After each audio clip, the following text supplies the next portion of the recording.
अस्सलाम वालेकुम, welcome back. आज हम F1 का चैप्टर नंबर 10 पढ़ेंगे, that is activity and exercise. इसमें जो इम्पोर्टेंट चीज़ें होंगी जल्दी जल्दी से वो डिस्कस करेंगे। सबसे पहले आपको एक्टिविटी एंड एक्सरसाइज के बारे में बताया जा रहा है। तो जो सिस्टम हम एक्सरसाइज के लिए यूज़ करते हैं, जाहिर है वो हमारा मसल्स होते हैं और हमारा जो स्केलेटल सिस्टम होता है, ठीक है। तो इन दोनों के बारे में हम थोड़ा सा इसकी एनाटॉमी पढ़ेंगे और आपने पढ़ी होगी एनाटॉमी में, लेकिन थोड़ा सा यहाँ पे उसकी जो जस्ट ओवरव्यू है, ठीक है। तो मस्कुलोस्केलेटल सिस्टम इन दोनों को कलेक्टिवली कहते हैं। मस्कुलोस्केलेटल यानी कि मसल्स और बोन्स का जो सिस्टम होगा, इनको कलेक्टिवली हम मस्कुलोस्केलेटल सिस्टम कहते हैं, जिसमें बोन्स आते हैं, कार्टिलेजेस आते हैं, लेगामेंट्स, टेंडन्स वगैरह, ठीक है, और मसल्स, ये सारी चीज़ें आते हैं। और ये सब कुछ हमें मूवमेंट में और बॉडी के स्ट्रक्चर मेंटेन करने में हेल्प करते हैं। अब इसमें जो है, जो टेंडन्स और लेगामेंट्स आपको बताए गए हैं, ये दोनों ऐसे स्ट्रक्चर्स है जो मतलब बोन्स को बोन्स के साथ कनेक्ट करते हैं या फिर मसल्स के साथ कनेक्ट करते हैं। जैसे लेगामेंट्स है, तो ये आपसे पूछा जा सकता है पेपर में कि दो बोन्स जब एक दूसरे के साथ कनेक्ट होते हैं तो इन दोनों के बीच में कोई कोई कनेक्शन है, कोई ऐसे पट्टे वगैरह होते हैं जो इन दोनों को कनेक्ट करती हैं आपस में, ठीक है। तो वो जो लेगामेंट्स है, वो जो चीज़ें हैं उसको हम कहते हैं लेगामेंट्स, ठीक है। और कुछ ऐसी चीज़ें होती हैं जो मसल्स को बोन के साथ कनेक्ट करती हैं, अब वो जो चीज़ें होंगी उसको हम कहेंगे टेंडन्स। तो ये दो चीज़ें आपको बिल्कुल स्टार्ट से याद होनी चाहिए कि लेगामेंट्स और टेंडन्स में क्या फ़र्क होता है। अच्छा, इसी तरीके से ये सारी चीज़ें मिल के हमारी बॉडी को जो है सपोर्ट, मूवमेंट और प्रोटेक्शन में हेल्प करते हैं, और इसी तरीके से बॉडी जो है वो एक्सरसाइज और इन चीज़ों के लिए प्रिपेयर रहती है और मतलब नॉर्मल फंक्शन में रहती है, ठीक है। अच्छा जी, अब इसमें जो है ये दोनों वही बात के सपोर्ट और मूवमेंट देते हैं बॉडी को। इसके अलावा आप देखेंगे तो बॉडी के जितने भी ऑर्गन्स है, यानी कि इंटरनल ऑर्गन जैसे लंग्स है, हार्ट है, या फिर जितने भी ट्रेकिया वगैरह, ब्रोंकाई, जितने भी इम्पोर्टेंट लंग्स और जितने भी ऑर्गन्स होते हैं, वो सारों सब ऑर्गन्स को प्रोटेक्शन देना भी बोन्स का काम होता है, ठीक है। इसी तरह बॉडी का जो वेट होता है वो भी इसकी वजह से मेंटेन रहता है। बॉडी की जो शेप होती है वो भी मस्कुलोस्केलेटल सिस्टम के थ्रू ही होता है, ठीक है। इसके अलावा ये जो है मसल्स, हमें कोई चीज़ उठानी हो, कोई चीज़ रखनी हो, पुलिंग और पुशिंग जितने भी काम होते हैं उन सब में हेल्प करते हैं। अब यहाँ पे हम जो चीज़ पढ़ने जा रहे हैं वो है एक्टिविटी एक्सरसाइज पैटर्न, ठीक है। कि इसमें हम किस तरीके से बॉडी का जो एक्सरसाइज का एक पैटर्न होता है उसको किस तरीके से मेंटेन कर सकते हैं, और सही एक्सरसाइज पैटर्न क्या हो सकता है, ठीक है। जैसे कि इसमें लिखा हुआ है कि इसमें एक पर्सन का रूटीन ऑफ एक्सरसाइज आता है, उसकी एक्टिविटी आती है, उसके लीजर एंड रिक्रिएशन, मतलब जितना भी उसका फ्री टाइम होता है, ठीक है, या फिर जितना उसको अपने बॉडी मेंटेन करने के लिए जो भी कुछ करना पड़े, तो वो एक्सरसाइज एंड मतलब एक्टिविटी एंड एक्सरसाइज पैटर्न में आएगा।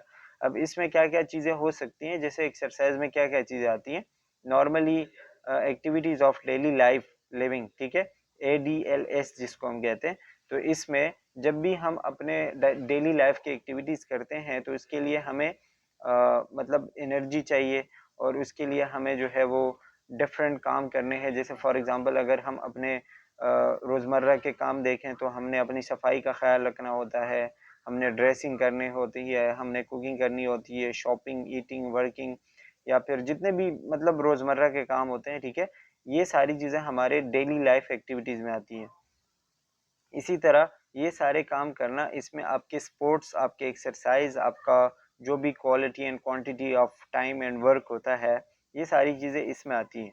अब इसके लिए आपको कुछ टर्मिनोलॉजीज बताई गई हैं जो कि हमने इम्पोर्टेंटली बहुत ज़्यादा याद रखनी है, क्योंकि यही चीज़ें आपसे जो है वो पेपर में पूछी जा सकती है। अच्छा जी, अब इसमें जो टर्मिनोलॉजीज़ है, सबसे पहले उसमें है मोबिलिटी। मोबिलिटी का आसान अल्फाज में आपने वर्ड याद रखना है मूवमेंट या मोशन, ठीक है। जैसे कि ग्रीन अल्फाज में जो लिखा हुआ है ना, टू मूव और टू बी मूव्ड फ्रीली, यानी एक बंदा जिसकी बॉडी बिल्कुल अच्छे तरीके से मूव कर सकती है, जिस तरीके से वो चाहे उस तरीके से वो घूम फिर सकता है, कोई भी चीज़ उठा सकता है, रख सकता है, उठ सकता है, बैठ सकता है, यानी कि उसकी बॉडी बिल्कुल आसानी के साथ मूव कर सकती है, ठीक है। जैसे इसमें नीचे लिखा है walking, running, bending, rotating joints, जितने भी काम हो रहे हैं बॉडी में मूवमेंट के हवाले से, अगर वो फ्रीली बिल्कुल आराम के साथ हो रहे हैं, दैट इज मोबिलिटी, ठीक है। इसके अलावा जॉइंट मोबिलिटी है। जॉइंट मोबिलिटी के बस साथ आपने जॉइंट ऐड किया, यानी कि जो इंसान के जॉइंट्स होते हैं जब वो फ्रीली एक खास डायरेक्शन में मूवमेंट कर सकेंगे तो इसको हम क्या कहेंगे, जॉइंट मोबिलिटी कहेंगे। ठीक है, आपने अल्फाज पढ़ने, वो मैं जस्ट आपको एक्सप्लेन कर रहा हूँ, आप लोग पढ़ लीजिएगा। इसके अलावा बॉडी मैकेनिक्स, बॉडी की मैकेनिक्स का मतलब क्या होता है, efficient use of the body during activities, यानी कि आप जो भी काम कर रहे हैं, ठीक है, जो भी हैवी काम कर रहे हैं जिसमें आपको कोई एक्सरसाइज या कोई लोड उठाना पड़े या कोई भी इस तरह का काम करना पड़े जिसमें बॉडी की मूवमेंट हो, तो वो आप किस तरीके से प्रॉपरली कर सकते हैं जिसमें आपके बॉडी को कोई नुकसान, बोन्स को, लेगामेंट्स को, मसल को कोई नुकसान ना पहुंचे और आपकी बॉडी बिल्कुल सही तरीके से वो काम करे, इसको हम बॉडी मैकेनिक्स कहते हैं। ठीक है, जैसे कि कोई चीज उठाना, कोई चीज लेके जाना, किसी चीज को धक्का लगाना या अपनी तरफ खींचना। ठीक है, ये सारी चीजें जो है जब आप प्रॉपरली करेंगे और आपको बॉडी मैकेनिक्स का पता होगा तो आपके बॉडी में जैसे कभी पाँव मुड़ जाता है, कभी जो है हाथ में चोट लग जाती है, कभी जॉइंट्स खराब हो जाते हैं, ये सारी चीजें आपको होंगी नहीं। ठीक है, इसीलिए बॉडी मैकेनिक्स का प्रॉपरली होना जरूरी है। अब बॉडी मैकेनिक्स जो है वो किस तरीके से हम प्रॉपरली यूज कर सकते हैं, सबसे पहले मेंटेन प्रॉपर अलाइनमेंट। अलाइनमेंट का मतलब होता है यानी कि आपकी बॉडी बिल्कुल सीधी हो, ऐसा ना हो कि एक टांग पे आप खड़े हुए हैं, ठीक है, या एक जगह पे या एक साइड पे आप टेढ़े हुए हैं, ठीक है, इस तरीके से आपके बॉडी में जो मैकेनिक्स यानी बॉडी का जो मैकेनिक्स होता है वो प्रॉपर रहता नहीं है। तो आपने क्या करना है, keep the back straight to and avoid twisting. आपका जो कमर है, ठीक है, वो आप बिल्कुल स्ट्रेट रखेंगे और मुड़ने से गुरेज करेंगे जिस तरह हम कहते हैं। ठीक है, इसके अलावा use of a wide base of support. ठीक है, बेस ऑफ सपोर्ट यानी कि आपके पांव उस तरह होने चाहिए जिस तरह आपके कंधों के बिल्कुल बैलेंस में होने चाहिए। ठीक है, या उससे थोड़े से ज्यादा। जब आप कोई इस तरह हैवी काम करेंगे तो आपका बेस ऑफ सपोर्ट यानी दोनों पांव के बीच में फासला अच्छा और सही होना चाहिए। अगर आप बहुत कम फासला रखेंगे तो आप किसी भी साइड गिर सकते हैं। ठीक है, इसीलिए आपने अपने बॉडी को बैलेंस रखना है ताकि आपको गिरने का खतरा ना हो।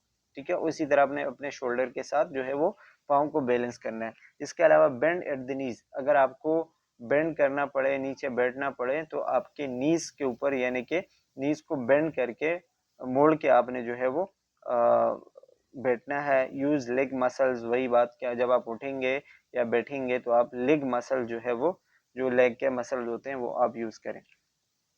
इसी तरह keep objects close to the body, अगर आप कोई चीज उठा रहे हैं तो आप अपने बॉडी के करीब लेके आए, दूर से उठाने की कोशिश ना करें। ठीक है, यानी आप अपने हाथ लंबे करें, अपने पाँव लंबे करें, उसको उठाने की कोशिश करते हैं तो बॉडी मैकेनिक्स डिस्टर्ब हो जाते हैं। आप बॉडी के करीब लेके आए और उसको फिर उठाएं। ठीक है, तो इसी तरीके से जो स्ट्रेन और जिस तरीके से मोच वगैरह आते हैं ना, वो सारी चीजें नहीं होंगी। यूज असिस्टिव डिवाइसेस, कुछ ऐसी चीज़ें जो कि आपको हेल्प करती हैं जैसे बेल्ट्स वगैरह, कुछ लिफ्ट वगैरह या फिर इस तरह की चीज़ें जो आपको इंजरी से बचाने में हेल्प करते हैं, वो आप ड्यूरिंग मतलब किसी भी वजन उठाने के दौरान जो है आप वो यूज़ कर सकते हैं। इसके अलावा range of motion, range of motion को हम कहते हैं रोम, ROM। ठीक है, इसका मतलब होता है कि आप कितने हद तक अपने हाथ पाँव, अपने जॉइंट जो है वो मूव कर सकते हैं। फॉर एग्जांपल हमारा जो नेक है, नेक का जो जॉइंट होता है वो आप किसी भी डायरेक्शन में मूव कर सकते हैं और वो आप देख सकते हैं, आप लेफ्ट, राइट और फ्रंट पे देख सकते हैं। ठीक है, लेकिन ये इसका रेंज ऑफ मोशन कहलाता है। जब इसका रेंज ऑफ मोशन डिस्टर्ब हो जाएगा और आप जो है फॉर एग्जांपल राइट साइड पे कोई चोट लगी और आप राइट साइड पे नहीं देख सकते या लेफ्ट साइड पे नहीं देख सकते, ठीक है, तो मतलब आपका रेंज ऑफ मोशन लिमिटेड हो गया, कम हो गया। ठीक है, इसी तरह फॉर एग्जांपल अगर आपका हाथ है तो आप हाथ आगे पीछे कर सकते हैं, लेकिन जब हाथ के जॉइंट में कोई चोट लगे, कोई मसला हो जाए और हाथ उस जगह तक ना पहुंचे जहां तक पहले पहुंच पा रहा था, तो इसका मतलब कि रेंज ऑफ मोशन कम हो रहा है। तो रेंज ऑफ मोशन का मतलब ये होगा, द एक्सटेंट और limit to which a part of the body can be moved around a joint. ठीक है, एक जॉइंट के इर्द गिर्द आप अपने किसी भी बॉडी पार्ट को कितना मूव कर सकते हैं, इसको हम क्या कहते हैं, रेंज ऑफ मोशन। अच्छा, इसके अलावा आपको बॉडी अलाइनमेंट्स बताया गया है। बॉडी अलाइनमेंट्स का मैंने आपको बता दिया कि बॉडी के डिफरेंट ऑर्गन्स, डिफरेंट पार्ट्स अपनी जगह पे हो, अपने पोजीशन पे हो, आप टेढ़े मेढ़े नहीं खड़े हुए, आप बिल्कुल सीधे खड़े हुए, तो मतलब आपके बॉडी का पोस्चर, बंदे का जो एक स्टाइल और एक उठने बैठने का जो तरीका होता है वो बिल्कुल प्रॉपर हो, तो मतलब आपके बॉडी का अलाइनमेंट प्रॉपर है, आपकी बॉडी बैलेंस में है। ठीक है, इस चीज को हम पोस्चर कहते हैं। बैलेंस पोस्चर, प्रॉपर पोस्चर यानी कि आप बिल्कुल सही तरीके से उठते बैठते हैं, आपका जो स्टाइल होता है उठने बैठने का वो बिल्कुल प्रॉपर है, ठीक है। इसको हम बॉडी पोस्चर कहते हैं। अब इसमें वही कि आपके शोल्डर सही हो, आपके हेड्स हिप्स और हैंड्स वगैरह, फीट वगैरह, वो सारी चीज़ें प्रॉपर अलाइनमेंट्स में हो तो इसको हम कहते हैं। इसका मतलब क्या होता है, सिंपली यही बताया गया है कि आपके जब सेंटर ऑफ ग्रेविटी यानी कि जहाँ आप उठते बैठते हैं तो आपकी बॉडी का जो सेंटर है वो बिल्कुल बीच में आ रहा हो, यानी कि किसी एक साइड पे वजन ज्यादा ना हो रहा हो, तो मतलब सेंटर ऑफ ग्रेविटी बिल्कुल प्रॉपर है, ठीक है। इसके अलावा बेस ऑफ सपोर्ट मैंने आपको बता दिया, दो यानी कि दोनों पाँव के बीच में जो फासला है उसको हम कहते हैं बेस ऑफ सपोर्ट। तो जब ये दोनों चीजें बिल्कुल सही होंगी, नॉर्मल होंगी, तो आपकी बॉडी बैलेंस में रहेगी, ठीक है। अच्छा, ये वही आपको बताया कि उठते बैठते आप इन चीज़ों का ख्याल रखेंगे तो आपका बॉडी अलाइनमेंट प्रॉपर होगा और बैलेंस मेंटेन रहेगा, ठीक है। जैसे यहाँ पे आपको बताया है, ये जो पिक्चर्स है पुअर पोस्चर और गुड पोस्चर का आपको बताया गया है, ठीक है। अगर आप एक साइड पे होंगे, आगे जाएंगे पीछे जाएंगे, ठीक है, तो आपका पोस्चर डिस्टर्ब होगा। लेकिन अगर आप बिल्कुल सीधे हैं, खड़े हुए हैं, बैठे हुए हैं, ठीक है, इसको हम कहते हैं गुड पोस्चर। अच्छा, अब principle of gravity that affect balance, वही बात कि जो जो चीज़ें आपके बॉडी के बैलेंस को डिस्टर्ब कर सकती हैं, तो मैंने आपको बता दिया कि क्या क्या चीज़ें हो सकती हैं। यानी कि अगर आप इन चीज़ों का ख्याल रखेंगे तो आपको कोई गिरने का खतरा नहीं होगा, आपकी बॉडी स्टेबल रहेगी। जैसे कि सेंटर ऑफ ग्रेविटी की हमने बात की, यानी कि वो पॉइंट जहाँ से बॉडी का मास इक्वली हर पॉइंट पे डिस्ट्रीब्यूट हो, किसी एक पॉइंट पे ज़्यादा ना हो, ठीक है।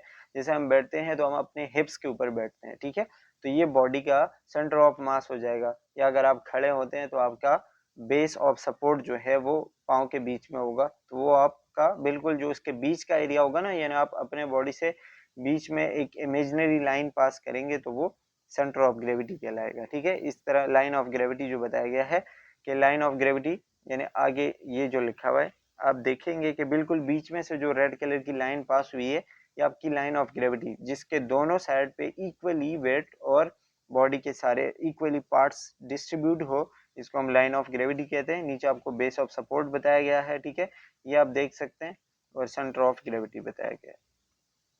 अच्छा, अब ये इसके बाद जो चीज़ें समझनी थी वो हमने यहाँ पे समझ ली। थोड़ी बहुत चीज़ें आगे जो हो सकती हैं वो मैं आपको बताऊंगा। बाकी जो चीज़ें हैं जो अभी हम देखेंगे ये बिल्कुल नॉर्मल आम बातें हैं जो हर बंदे को पता होती है, ठीक है। जैसे कि रेगुलर एक्सरसाइज से हमारा ओवरऑल फिजिकल फिटनेस मेंटेन रहता है, ये तो हमें पता है, ठीक है। इसके अलावा मसल जो है वो अच्छे होते हैं, हार्ट सही से काम करता है, और वेट जो है वो मैनेज रहता है, बढ़ता या कम होता नहीं है, ठीक है। इसके अलावा जो है वो कैलोरीज एनर्जी खर्च होती हैं तो हम वो ही एनर्जी हमारी बॉडी को एक्टिव रखती है, हमारा मेटाबॉलिज्म इंक्रीज होता है, ठीक है। और एक्सरसाइज की वजह से जो है वो एंडोर्फिन एक किस्म का हार्मोन होता है जो रिलीज होता है और उससे हम अच्छा फील करते हैं। मतलब ये एक ऐसा हार्मोन है जो बंदे का मूड स्टेबल करवाता है, ठीक है। एंजाइटी से, डिप्रेशन वगैरह से हम दूर रहते हैं।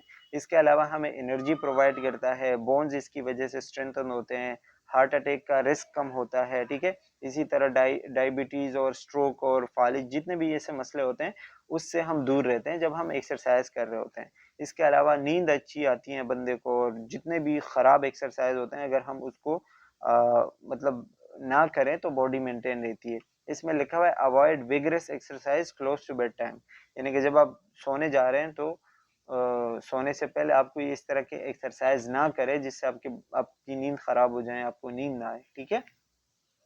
तो ये सारी चीजें, अब ऐसी चीजें आपको बताई जा रही है फैक्टर्स अफेक्टिंग मोबिलिटी के जो आपके मोबिलिटी को, आपके मूवमेंट के ऊपर असरअंदाज हो सकती हैं, ठीक है।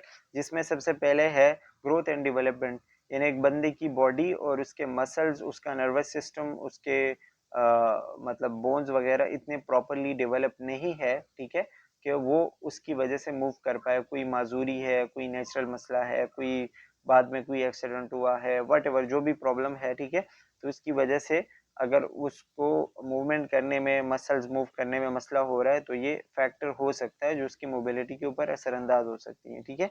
इसके अलावा न्यू बॉर्न मूवमेंट्स और रैंडम, ठीक है। न्यू बॉर्न जो होते हैं, जो बच्चे होते हैं छोटे छोटे, उनके मूवमेंट जो है बिल्कुल रैंडम होते हैं, यानी कि वो हाथ पाँव कहीं भी मारते हैं, उनको अपने हाथ पाँव का नहीं चलता पता, ठीक है। और जैसे जैसे उनका नर्वस सिस्टम, बॉडी मेच्योर होती जाती है तो उनके मूवमेंट के ऊपर कंट्रोल आ जाता है, वो उस चीज को क्या करते हैं, कंट्रोल करने लग जाते हैं, ठीक है।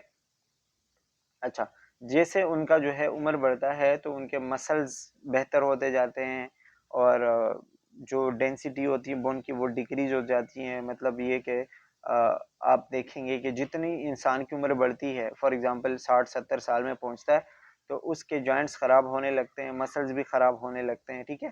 लेकिन जब जवान होता है तो वो सारी चीज़ें बेहतर होती हैं, बच्चा होता है तो उतने डेवलप नहीं होते।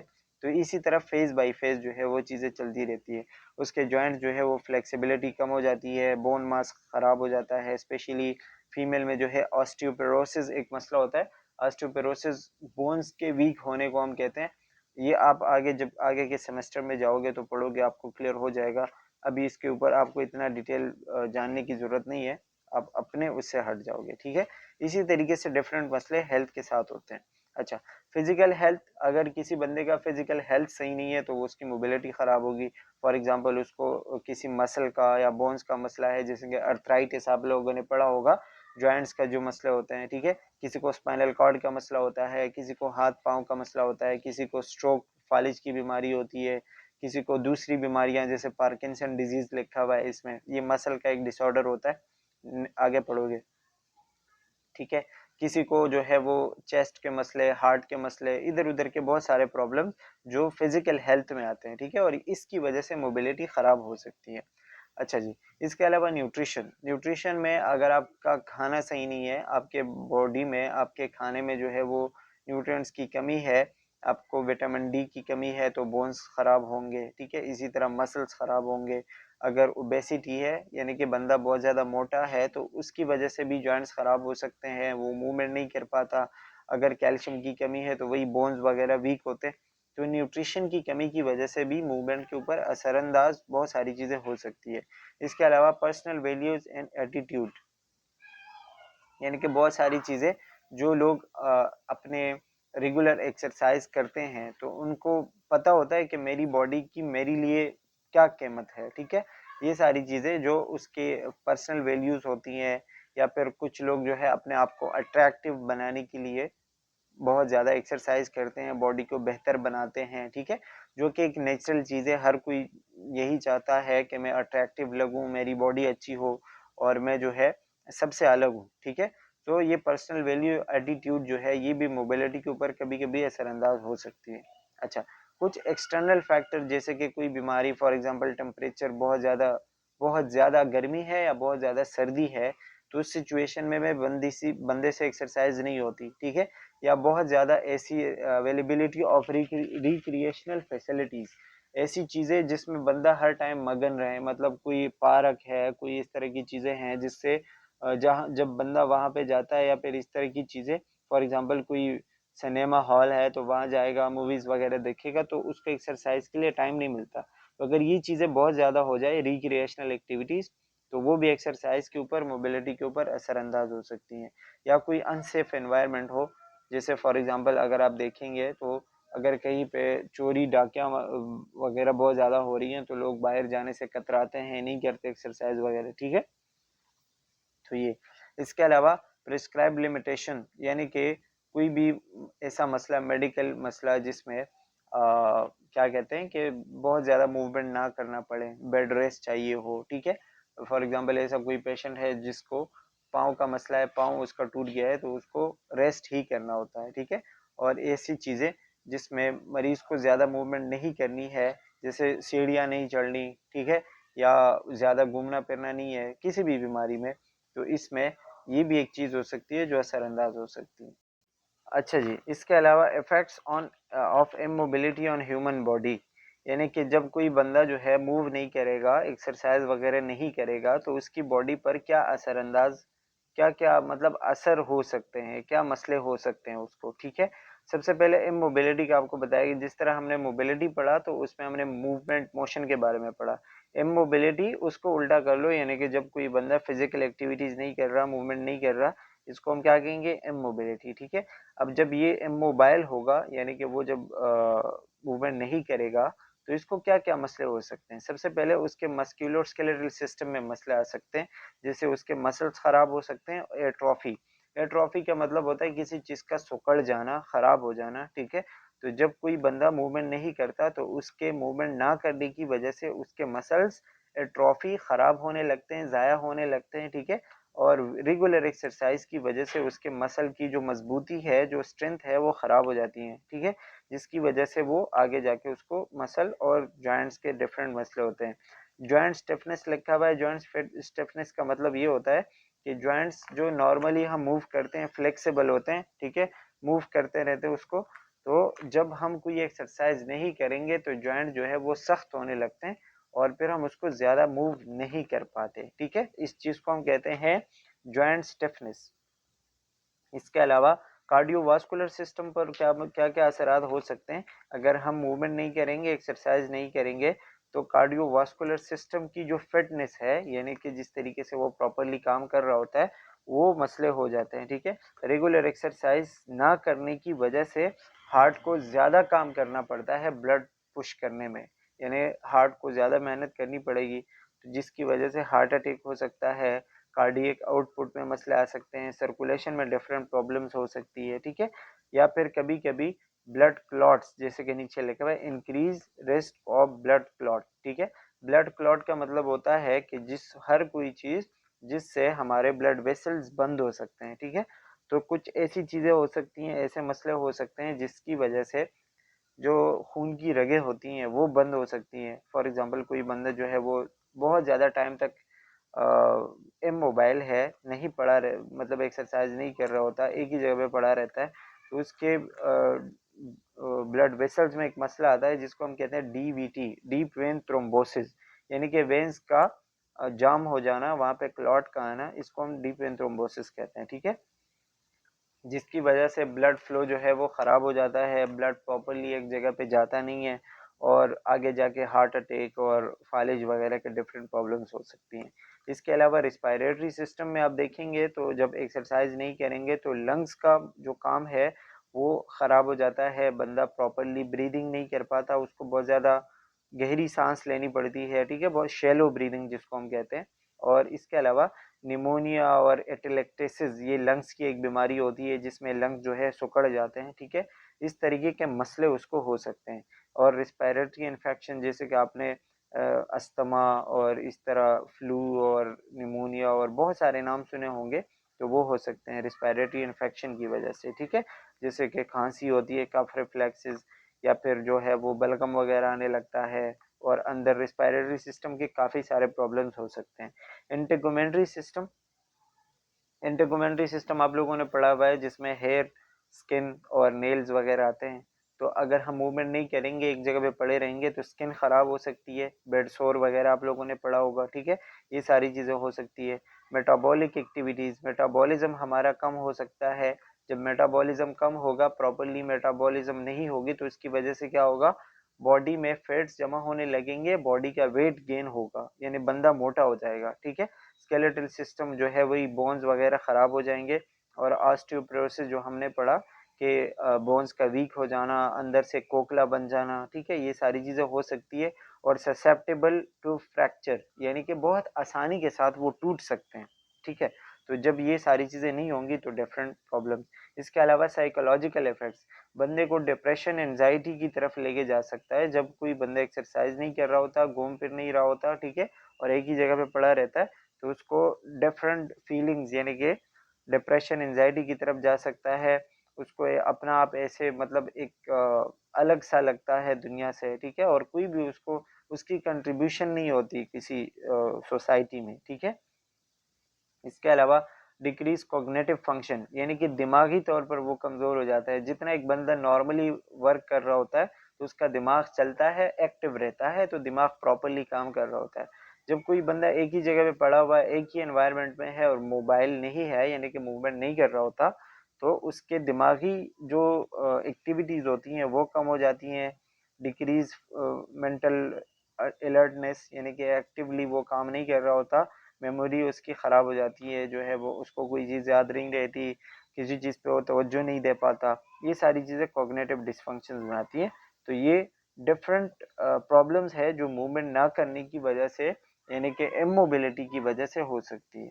ओके, अच्छा, अब यहाँ पे आपको कुछ चीज़ें बताई गई है और ये चीज़ें बहुत ज़्यादा इंपॉर्टेंट है जो आपसे पेपर में डेफिनेटली पूछेंगे। इसका तो बिल्कुल सवाल आएंगे, ठीक है। और जो मैंने नोट्स वगैरह बनाए थे उसमें ये चीज़ें हैं, उसमें क्लियरली है, तो देख लीजिएगा जिन्होंने वो नोट्स बाय किए हुए।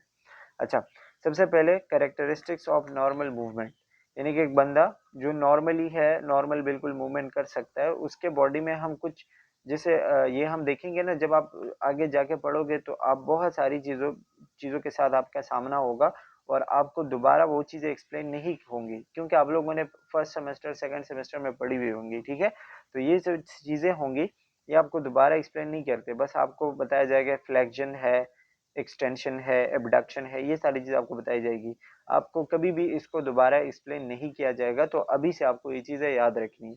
जैसे कि रेंज ऑफ मोशन की हमने बात की पहले, कि रेंज ऑफ मोशन का मतलब क्या होता है, एक बॉडी का पार्ट, एक जॉइंट कितने हद तक मूव कर सकता है, इसको हम कहते हैं रेंज ऑफ मोशन, ठीक है। अब इस रेंज ऑफ मोशन के डिफरेंट पार्ट्स या डिफरेंट तरीके होते हैं कि आप किसी भी मतलब पार्ट को किस किस डायरेक्शन में मूव कर सकते हैं। अब उसके लिए हमने मुख्तलिफ किस्म के नाम रखे हैं। जैसे कि फ्लेक्शन में आप देखेंगे तो फ्लेक्शन में आपको क्या बताया जा रहा है कि इसमें आप बेंड करेंगे, ठीक है। जैसे आपका हाथ सीधा होता है और आप उसको बेंड करते हो, अपने कंधे की तरफ लेके आते हो, इसको हम क्या कहते हैं, फ्लेक्शन।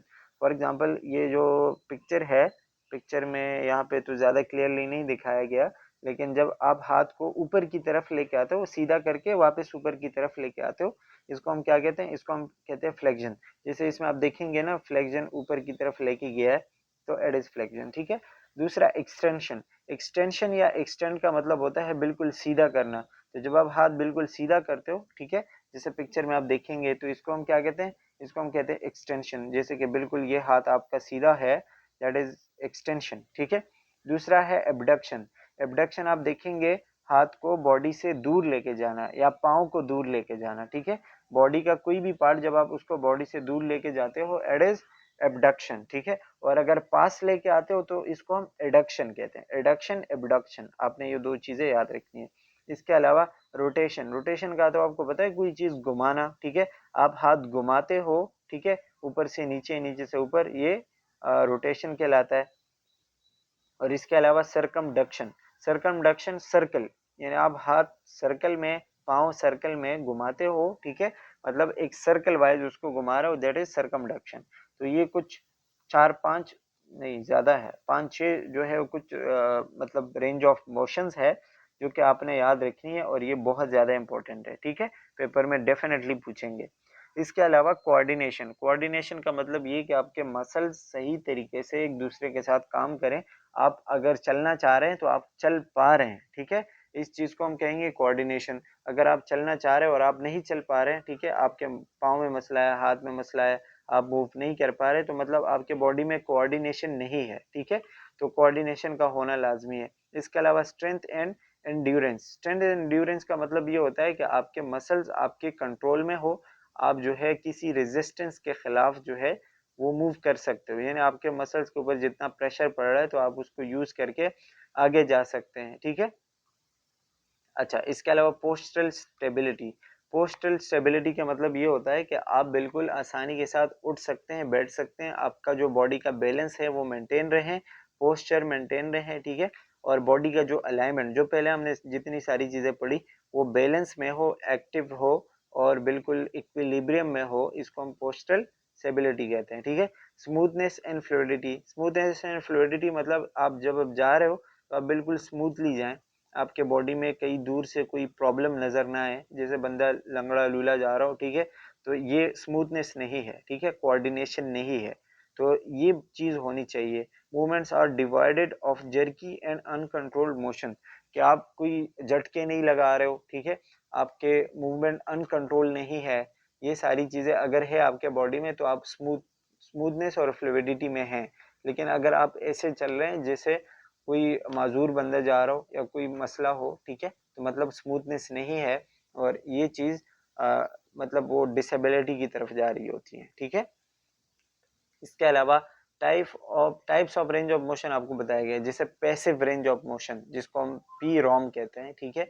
इसका मतलब होता है कि जब आपको perform by the nurse without client assistance, यानी कि जब आप किसी पेशेंट को मूव करवा रहे हैं, उसका हाथ मूव करवा रहे हैं, उसका पैर मूव करवा रहे हैं, ठीक है, और उसमें आपका यानी कि खुद से जैसे फिजियोथेरेपी करवाते हैं, ठीक है, तो इस चीज को हम पैसिव रेंज ऑफ मोशन कहते हैं, जिसमें क्या होता है, मरीज का कोई मूवमेंट नहीं होता, मरीज का कोई उसकी मतलब हेल्प नहीं होती, ठीक है, तो इसको हम क्या कहते हैं, पैसिव रेंज ऑफ मोशन। ये क्यों करते हैं, ताकि उसके जॉइंट्स खराब ना हो। फॉर एग्जांपल मरीज आपके पास 1 महीने से एडमिट है, ठीक है, तो वो एक ही जगह पे पड़ा हुआ है, तो हम उसके हाथ पांव मूव करवाते हैं बार बार, ताकि उसको उसकी मूवमेंट होती रहे और उसको कोई मसला ना हो, ठीक है, मसल उसके ठीक रहे, फ्लेक्सिबिलिटी हो, ये सारी चीजें हो। इसके अलावा एक्टिव रेंज ऑफ मोशन, जिसको हम एरोम कहते हैं, इसमें हम क्या करते हैं, मरीज से जो है वो खुद मूवमेंट करवाते हैं, यानी मरीज को कहते हैं कि भाई एक चक्कर लगा के आ जाओ, ठीक है, वार्ड में उसको घुमाते फिराते हैं ताकि उसके मसल्स चलते रहें, उसके बोन्स चलते रहें, इसको हम एक्टिव रेंज ऑफ मोशन कहते हैं। इसके अलावा active assistive range of motion, जिसको हम कहते हैं, ठीक है, जिसमें हम मरीज को घुमाते हैं, यानी मरीज खुद ही चलता है लेकिन साथ में हम असिस्ट कर रहे होते हैं, यानी कि हम भी चल रहे होते हैं ताकि उसको कोई मसला हो तो उसके लिए हम वहाँ पे हो, ठीक है। सो और ये उन्हीं पेशेंट्स में किया जाता है जो ज्यादा घूम फिर नहीं सकते, जो लिमिटेड हो, ठीक है, उसमें हम जो है ये चीज करते हैं। अच्छा जी, इस तरह आपको पेशेंट पोजीशनिंग बताई गई है। पेशेंट पोजीशनिंग बहुत ज़्यादा इम्पोर्टेंट है, और ये चीज़ें भी वही जो मैंने पहले बात की कि आपको रिपीट होंगी बार बार, ठीक है। जैसे आपको बताया जाएगा कि पेशेंट को सुपाइन पोजीशन में लेटा दो, तो आपको पता होना चाहिए कि सुपाइन पोजीशन क्या है, ठीक है। ये आपको फॉलर पोजीशन का बताया जाएगा, और मैं इसको एक्सप्लेन नहीं कर रहा, आप बस पिक्चर को देखते जाएं, और अगर आपको ज़्यादा डिटेल चाहिए तो आप ये पिक्चर देख सकते हैं और इस साथ जो डिटेल लिखी हुई है वो आप देख सकते हैं, ठीक है। जैसे सुपाइन पोजीशन का मतलब होता है, या इसको हम डॉर्सल रिकम्बेंट पोजीशन भी कहते हैं, जब मरीज बिल्कुल सीधा लेटा हुआ कमर के बल पे, ठीक है, इसको हम क्या कहते हैं, सुपाइन पोजीशन। दूसरा होता है फॉलर। फॉलर पोजीशन, जिसमें हम मरीज का जो हेड होता है, यानी उसकी जो कमर होती है, उसको तकरीबन 40 टू 60 डिग्रीज ऊपर करवाते हैं, थोड़ा सा उसका जो है वो सर ऊपर की तरफ लेके आते हैं, इसको हम कहते हैं फॉलर। पिक्चर में आप देख सकते हैं। अच्छा, इसके अलावा अर्थोपनिक। अर्थोपनिक या इसको हम ट्राईपॉड कहते हैं, यानी मरीज जब बिल्कुल सीधा नहीं लेट सकता, ठीक है, तो उसको हम क्या करते हैं, या फॉलर में नहीं लेट सकता तो उसको हम अर्थोपनिक पोजीशन में लेटा देते हैं, जिसको हम आगे कुछ रख के, जैसे आप क्या करते हैं कि जब क्लास में बंदा ना चेयर के ऊपर अक्सर सर रख के सो जाता है, तो इसको हम अर्थोपनिक पोजीशन कह सकते हैं। तो इसी तरीके से प्रोन में बिल्कुल उल्टा लेटा दिया जाता है, इसको हम प्रोन पोजीशन कहते हैं। लेटरल में साइड साइड पे लेटा होता है, ठीक है ना, यानी एक साइड पे लेटते हैं जैसे नॉर्मली हम करते हैं। सिम्स या सिमी प्रोन। सिमी प्रोन यानी कि बिल्कुल उल्टा भी नहीं है, थोड़ा सा जो है वो उल्टा होता है, जैसे पिक्चर में आप देखेंगे, ठीक है। अच्छा, लिथोटमी, जो मतलब उसके पाँव ऊपर की तरफ है और नीज के पोजीशन पे आपने उसको बेंड किए हुए, इसको हम लिथोटमी कहते हैं। ट्रेंडनबर्ग जो है, इसमें सर नीचे की तरफ होता है, पाँव ऊपर होते हैं, ठीक है, यानी आप उसको बिल्कुल थोड़ा सा टेढ़ा करके उसको लिटा देते हो, ठीक है। इसके अलावा रिवर्स ट्रेंडनबर्ग जो है, आप उसमें सर ऊपर करते हैं, पाँव नीचे करते हैं, और उसको इस तरह एक काइंड ऑफ टाइप मतलब बांधते हैं ताकि वो ऊपर ना आए या नीचे ना आए, ठीक है। अच्छा, नी चेस्ट पोजीशन, यानी कि जो नीज होते हैं, ठीक है, घुटने होते हैं, वो चेस्ट के साथ लग रहे होते हैं, ऐसे आपने उसको लेटाना होगा, इसको हम नी चेस्ट पोजीशन कहते हैं। जैक नाइफ, जैक नाइफ आप देख सकते हैं अजीब तरह का लेटाया हुआ है। और किडनी पोजीशन, किडनी पोजीशन में मतलब मरीज को किडनी के पोजीशन पे आपने थोड़ा सा ट्विस्ट करना है, ठीक है। और ये जो सारे पोजीशंस होते हैं, ये उसमें होते हैं, मतलब जो हॉस्पिटल के बेड होते हैं वो इसी तरीके से मूव कर सकते हैं, और इसमें डिफरेंट चीज़ें होती हैं जॉइंट्स टाइप के, तो वो इसी तरीके से इधर उधर हो सकते हैं। अच्छा, ये डिफरेंट कंडीशन पे डिपेंड करते हैं कि मरीज के बीमारी के ऊपर डिपेंड करते हैं कि वो किस बीमारी के साथ है, ठीक है, तो उसी पोजीशन में फिर उसको लेटाना लाजमी होता है। अच्छा, इसके अलावा आपको कुछ असिस्टिव डिवाइसेस बताई गई हैं जो मरीज को सपोर्ट एंड मूवमेंट में हेल्प करते हैं, जैसे कि क्रचेस बताए गए हैं, ठीक है, जो नॉर्मली हम यूज़ करते हैं, जो कोई बंदा जिसके पाँव का मसला हो, माजूर हो या पाँव टूट गया हो, ठीक है, तो उसमें वो क्रचेस यूज़ करता है। ये एक होते हैं, अक्सर एक होता है या दोनों होते हैं, ज़्यादातर तो दो होते हैं, ठीक है। और ये हम यही एक्जिला के साथ यानी कि जो बगल होते हैं उसके साथ फिट करते हैं और वहीं पे जो है अपना बॉडी का प्रेशर डाल के उसको जो है वो लेके चलते हैं, मूवमेंट में हेल्प करते हैं। ठीक है, इसके अलावा केन केन जिसको हम लाठी कहते हैं काइंड ऑफ, ठीक है, ये उस सिचुएशन में लगाया जाता है जब किसी को एक पाँव में मसला हो, ज़्यादा बड़ा मसला ना हो। ठीक है, और उसमें हम ये उस साइड पे यूज़ करते हैं जो अनअफेक्टेड हो, यानी कि सही वाले साइड पे इसको लेके चलते हैं और जो जो पार्ट में मसला होगा उस पे उसको लेके नहीं चलेंगे। ओके, नंबर 3 जो है वो है वॉकर। ये अभी आपने देखा होगा, वॉकर जो है वो तकरीबन आपको ऐसे हेल्प करते हैं जैसे 4 पाँव हो बंदे के। ठीक है, और ये आगे जाके आपको वही मूवमेंट में हेल्प करता है। तो इसी तरीके की चीज़ें जो है वो हम इसमें देखते हैं।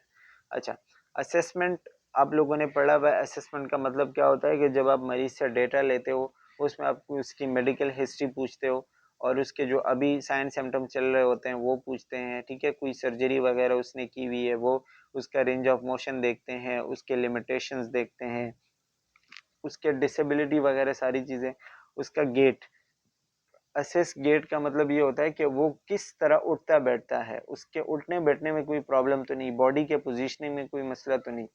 स्पाइन देखेंगे, स्पाइन में अक्सर स्पाइनल कॉर्ड में और वर्टिब्रल कॉलम में मसलों की वजह से बहुत ज़्यादा लोग जो है चलने फिरने में उनको मसला होता है। रेंज ऑफ मोशन देखेंगे, मसल एक्सट्रीमिटीज़ वगैरह देखेंगे। ठीक है, मसल का स्ट्रेंथ देखते हैं, जैसे आपको डॉक्टर अक्सर कोई चीज़ थमा देता है कि इसके ऊपर प्रेशर लगाओ, जोर लगाओ, तो वो आपका प्रेशर जोर या वो अपनी उंगली थमा देते हैं कि इसको दबाओ। ठीक है, तो ये मसल का स्ट्रेंथ देखना चाह रहा होता है असल में वो। इसके अलावा एक्सट्रीमिटीज़ यानी हाथ पाँव के मसल्स देखने होते हैं कि किस तरीके से हैं। तो ये सारी चीज़ें आपके आएंगी असेसमेंट पे। फिर आप करेंगे डायग्नोज में जो है आपको पता चलेगा असेसमेंट के बाद कि इसको प्रॉब्लम क्या है। तो उसके फिजिकल मोबिलिटी के साथ यानी मसल्स के साथ, बोन्स के साथ कोई प्रॉब्लम हो सकता है, उसको गिरने का खतरा हो सकता है, उसका लिमिटेड रेंज ऑफ मोशन आप देखते हो। ठीक है, तो ये आपके डायग्नोज में आएंगे। इसके अलावा कोई क्रॉनिक पेन होगा, कोई बहुत लंबे टाइम से चलने वाला, या फिर कोई जो है वो अपना ख्याल नहीं रख सकता, तो फिर क्या करना है, ये सारी चीज़ें आपके डायग्नोज में आएंगी, आप डायग्नोज करेंगे। फिर आप अपना केयर इम्प्लीमेंट करेंगे कि मतलब किस तरीके से आपने उसका ख्याल रखना है। तो सबसे पहले आप मरीज को जो है वो नॉर्मल बॉडी अलाइनमेंट मेंटेन करने की कोशिश करेंगे कि वो उसकी बॉडी का स्ट्रक्चर पोजीशन नॉर्मल हो जाए। और अगर वो लेटा हुआ है तो हर 2 घंटे बाद आपने उसकी पोजीशन चेंज करनी है। ठीक है, और इसके अलावा teach to use overhead trapeze, और इसके अलावा offer analgesics, monitor vital sign, instruct to stop activity. वही बात के दर्द के लिए कुछ देना है, वाइटल साइन वगैरह देखने हैं। बेड के साइड पे आपने उसके कुछ रेल जैसे वो जो क्रचेज और जितनी भी चीज़ें थी वो आपने रखनी है ताकि उसको अगर मूव करना हो या इस तरह को कुछ करना हो तो उसको हेल्प हो। ठीक है, बैलेंस डाइट देना है, फ्लूइड इनटेक वगैरह करवाना है, ambulate the patient at the earliest. ठीक है, और मरीज को अगर मूव करना है खुद से तो आप उसको खुद मतलब मूव करवा सकते हैं, या फिर नहीं करना तो वो आपके इम्प्लीमेंटेशन के ऊपर डिपेंड करता है। इसके अलावा आप उसको एजुकेट करोगे, आप उसको प्रिस्क्राइब मेडिकेशन दोगे, मरीज के डेली लिविंग एक्टिविटीज़ देखोगे। ठीक है, और जैसे कि नहाना, कपड़े चेंज करवाना, एक्सरसाइज वगैरह, ये सारी चीज़ आपकी इम्प्लीमेंटेशन में आती है। And that's all about activity and exercise. I hope कि आपको आ गया होगा समझ। And that's all, so thank you for watching, take care, bye bye.